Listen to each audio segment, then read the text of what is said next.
Hello everyone. In this video, I will go over my solution to the problem named tree diameter taken from CSES. The reason why I chose this problem is because this problem has a very powerful and common DP state which is used to solve some DP on trees problems, and this powerful DP state can be easily generalized to solve harder DP on tree problems such as the next problem which we'll do on this course. This problem is rated 1800 and uses an extension of the tree diameter DP idea, which I'll show you today. This problem also will teach us how to find the base cases and the recurrence for the DP state which I will introduce. And it will also teach us how to use some sorting or greedy thinking, which is not only required in computing the recurrence for this DP state for this problem, but also for other problems with harder and different and more complicated DP states where we need to use some amount of sorting and greedy thinking. So let's look at the problem statement. This problem essentially asks us to find the maximum distance between any two nodes in the tree which is given to us. So for example, for the tree which is given to us, the diameter is 3 because the path from 2 to 5 has the maximum length of 3. Now in this problem, we need to understand first the DP state which we will use. The DP in trees state which we will use is the following: dpu of 0 and dpu of 1. dpu of 0 is the max distance between any two nodes in the subtree of u. So till this part it's common. We've always encountered the subtree of u and we always take the condition from the problem itself, which is the max distance. However, the twist in the DP state is that we need two conditions. The first condition is that the path between those two nodes of max distance should contain u and it should also end at u. So basically, this means that u should be one of those nodes in the path. Now dpu of 1 is very similar. It's almost the same. It's max distance between any two nodes in the subtree of u, but the two conditions slightly change. The first condition remains the same, that the path should contain u, and the second condition changes to the fact that u should not be an endpoint of the path. So this is exactly the same except for the fact that the second condition reverses in our DP state. Now let's analyze and understand this DP state better. So the key points to notice about this DP state are: in both the DP states, we require the path to contain u, and this is actually very important, as I'll explain further later. But the DP u of 0 has the path where u is an endpoint, and DP u of 1 has the path where u is not an endpoint. And why do we use this particular DP state? Because this DP state can actually generalize very easily to solve harder problems, and we can also find the base case and the recurrence very easily for this DP state, as I'll mention. So this DP state can easily be generalized to solve many harder variations of this problem, such as the next Codeforces problem in this course. So now let's understand this DP state better by considering the base case and the recurrence. So the base case, which is essentially step 3 of our 4-step process, will be to basically consider the leaves, because as I mentioned earlier in the course, we always take the base case from the leaves. So dp leaf of 0 and dp leaf of 1 are both equal to 0, and this is because we know that for a leaf, the subtree of that leaf is essentially empty, and hence there won't be two nodes even in the subtree, and hence the path will basically be of length 0. So we did step 3. Notice that this was step 1 because this was our DP state, and this was step 2, which is our root at 1.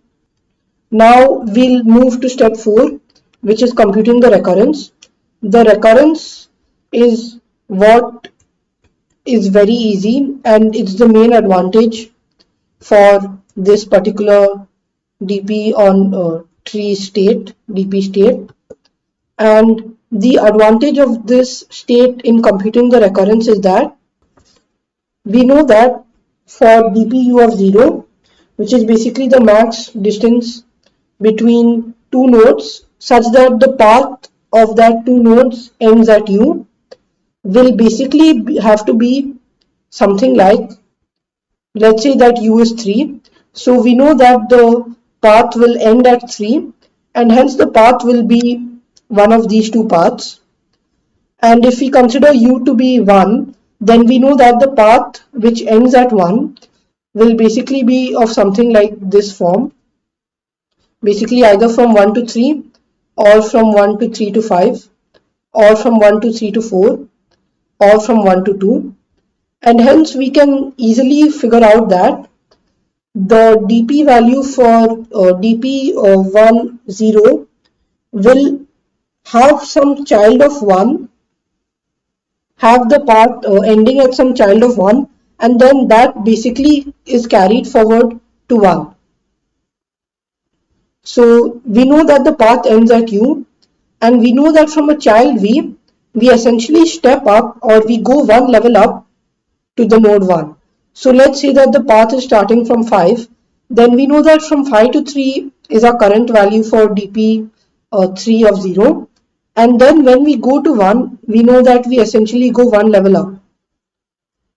And hence the path is ending at V and going one level up to U from our definition of DPU of 0, which is basically the path ending at U. And hence we can easily figure out that the recurrence for this case is just DPU of 0 is maximum of 1 plus DPV of 0. Now let's try to find the value for DPU of 1.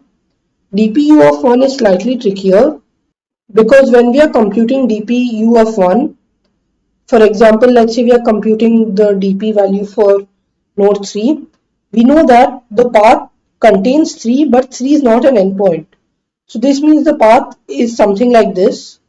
Or if we consider the node 1, then the path is either this or basically this. So that's why what you should notice is that for computing the DP value for U, we are essentially choosing two children, V1 and V2, and we are going from V1 to U and then from U to V2. So these are the two steps which we are following. So when we are computing DPU of 1, we are going from V1 up to U and then from U down to V2. And just to explain the DPU of 0 better, what we are actually doing is just going from some child V up to U. So that's why it's 1 plus DPV of 0. And in this case, notice that the value will just be 1 plus DPV1 0, because this path should end at V1. And then basically the same thing, 1 plus DPV2 of 0, and this is because the path basically will go from V2 down to some child of V2, and hence we can basically notice that the path goes from one child V1 subtree. So V1 has some subtree, it goes from V1 subtree to V1, then it goes basically from V1 to U, then it goes to V2, and then it basically ends in V2 subtree. And hence we know that the DP recurrence for this case will just be DPV1 of 0 plus 1. So basically going up to V1, then going up to U, then going down from U to V2, which is this plus 1, and then going down to the subtree, which is the definition of DPV2 of 0. So now I hope you understood the recurrence and why the recurrence is made so simple. using this DP on tree state, and that's the essence of the power of this DP on tree state. Now that we have found out the recurrence on paper, it's important to understand that in the implementation, when we are finding the max of 1 plus dpv of 0 or max of 1 plus dpv1 of 0 plus 1 plus dpv2 of 0, we are choosing v. So v belongs to the children of u, obviously, and we know that v1 comma v2 belongs to the children again of u, but we want those children which give us the maximum value of this term dp v0. We want this maximum value. So since we want to find the maximum value of dp v0, we'll basically need to sort the values of dp v0 in decreasing order, which basically means from max to min, and then we need to choose the highest values of dp v0, which will basically be the first and the second numbers in the sorted list. And I'll show you how this is done in the code by adapting the general code for DP on trees problems. Also, before we look at the code, it's important to understand that the final answer is just the maximum of dpu of 0 and dpu of 1 for all children u. And to realize why this term is actually exactly what we want, we need to revisit and we need to basically look at the recurrence, look at the definition of the DP state. So we define dpu of 0 to be the maximum distance between two nodes in the subtree of u, such that those two nodes contains u. So it contains u and basically it ends at u or it does not end at u. And hence you should realize that these two DP states contain all the possible values for each node u. So these two DP states tell us the max path with u, or where u is basically in the path. However, the problem is that u need not always be in a path. So for example, in this case actually the diameter is from 5 to 2, so 1 is in the maximum path, but it could be the case that 1 is not in the maximum path, and in that case when 1 is not in the maximum path, we need to consider 1's children, which are 3, 2, 5 and 4, and hence we need to take the maximum value for all possible u, so u going from 1 to n, and that's why this will basically be our final answer. And now let's look at the implementation of this idea. So in the code, first I have the variables n and the adjacency list and the dp table, and our final answer is initially 0 because we basically do answers the maximum of answer with the dpu of 0 and the dpu of 1 in our DFS function, which basically computes the dp values as always. And I have the isLeaf function, which is important in our base cases, and I basically read an n. There's a special case where n is 1 when the answer is 0, which I'll basically just take care of in this line. And I basically read in the graph, which is a tree, and I call DFS, which computes the dp values. So in the DFS function, I first have a vector int all, which basically stores the values of dpu or dpv0, where v is the child of u, in decreasing order. So to make sure it's in decreasing order, we basically sort the values in all in reverse order. So this basically sorts the vector in reverse order or in decreasing order. And as usual, our base case is dpu of 0 is dpu of 1, which is equal to 0 when it's a leaf. And if it's not a leaf, we first call the DFS for each child. And when we call DFS, we basically push back the dpv of 0 value in our all vector. And now we'll compute the dp values. So to compute the dp values, we need to find the maximum of dpv of 0, and then we basically need to add 1 to that, right? That's dpu of 0. So when we are computing dpu of 0, we'll basically do 1 plus the dpv of 0, but there's a small catch in this. So this is dpu of 0, but there's a small catch in this. The catch is that if the number of children is 1, so if there's only one child, then this value of dp v1 and dp v2 will not work as expected, and that's because we need two children. If there's only one child, then this value will basically be 0. If there are two children, then we set this value to be equal to the term stated, which was dp1 plus dp v1 of 0 plus 1 plus dp v2 of 0. So that's exactly what I'm doing, 1 plus dp v1 of 0 plus 1 plus dp v2 of 0.